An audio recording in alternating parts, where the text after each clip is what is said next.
Well, another year, another race swap. How about new? This time coming from CBS as they greenlit a show about the iconic Dr. Watson of Sherlock Holmes fame. Meat. Or potatoes. My 10 minutes are up. Now being played by a black dude. Fuck. I got nothing for you. But what I do know is that the woke bullshit continues. It's true. I'm Jazz Berganzo and this. A bullshit? It's What's Next.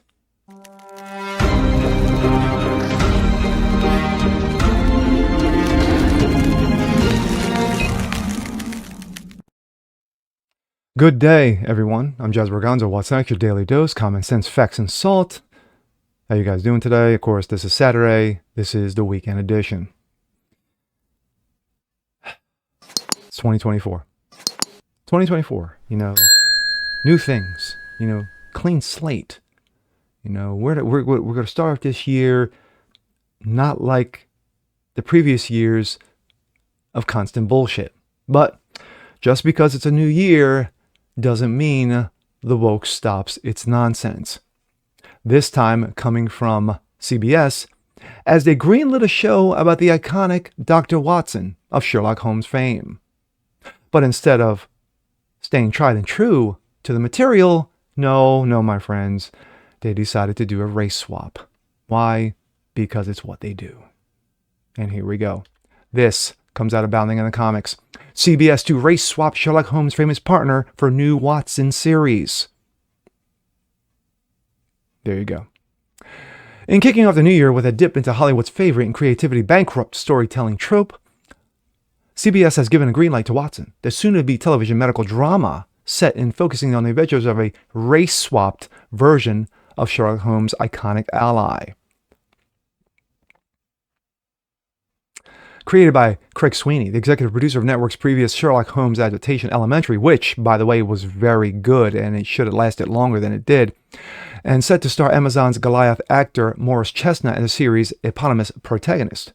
This upcoming reimagination, of course, it's reimagination, of Arthur Conan's classic character per the official series logline provided to Variety, will see the titular hero resume his medical career as the head of a clinic dedicated to treating rare disorders. Kind of like House? Okay, never mind. Watson's old life isn't done with him, though. Then it teases him in the series' driving conflict. Moriarty and Watson are set to write their own chapter of a story that's fascinated audiences for more than a century. Yeah, I'm sure they'll go according to the script. Alongside his role as a series creator, Sweeney will also serve as Watson's showrunner and executive producer, with Chestnut joining him in the latter capacity.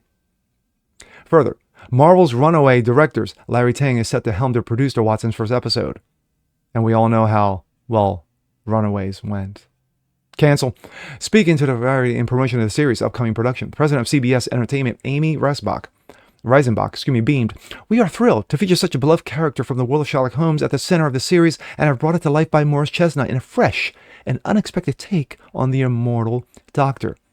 Craig Sweeney's bold new vision for the complex Dr. Watson interweaves rich character storytelling. That's funny. With edge-of-your-seat medical mysteries. Again, House as a detective.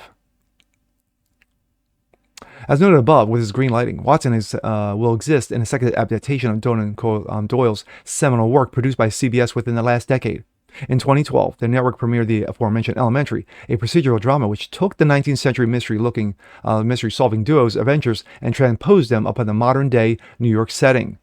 To this end, it's also interest of note that Watson, after it, Elementary also made significant physical changes to the physical depiction of the Good Doctor. Specifically, thanks to a network's casting of Shazam, the Infuriated Gods actress Lucy Liu in the role, Watson was portrayed throughout the series as an Asian woman rather than a white man. So it's not the first time this is race swapped, but surprisingly, Elementary was good because it focused on the character of Sherlock Holmes, with Lucy Liu's character just being there in the background. So it really didn't affect the series. I thought it was a pretty good series. Interestingly, Doyle's original works were refrained from directly identifying Watson's race or even skin color, with many references to the character's appearance instead of focusing on more of his physical attributes, such as his square jaw, thick neck, mustache, as detailed in the adventures of Charles Augustus Milverton. However, in the Holmes Adventures, A Study in Scarlet, upon reuniting with his companion, the detective makes a note that Watson's skin color has significantly darkened during his time during the Second Anglo-Afghan War, in response unlikely to race towards anyone whose skin was already original darker. "Whatever have you been doing with yourself, Watson?" he asked in undistinguished wonder, as we rattle through the crowded streets of London.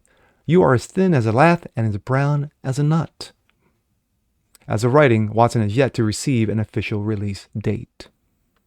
Not the first time a show has race swapped its characters, as you just heard. Elementary did it back in 2012 when they took Watson and made him an Asian woman. Like I said, I thought the overall story was pretty good in Elementary. You moved it from 19th century to modern day, but you still kept Sherlock Holmes. Except now he was dealing with other internal demons. And Lucy Liu's character, who was a doctor, just happened to get caught up in all of Watson's mess, but Sirius was there in the background. She really didn't affect how Sherlock Holmes did his thing. There's been rumors that a new series with a woman in it to play Monk, or Monkish, if you remember that show, Monk. Of course, someone who was, OCD, but he was a very good detective. Not surprised. Again, not surprising that they would do this. But the fact of the matter is that how much you want to make a bet that when it comes to Watson and how he conducted himself in the original story is going to be completely reworked, because of course it has to be adapted to modern day audiences. It's going to get canceled. Same typical bullshit. Hollywood's got nothing except to rehash and to rehash and to rehash of taking original stories and race swapping them, gender swapping them, completely reworking their dialogue, and it turns into complete trash. And with that being said, I'm Jazz Borgonzo. This is What's Next. Want to see more like this? Please leave a comment below. Like it, share it, subscribe to it, hit that notification bell so you guys never miss a thing. Continue to spread the word about the show, help the show grow, and we'll see you next time. Peace.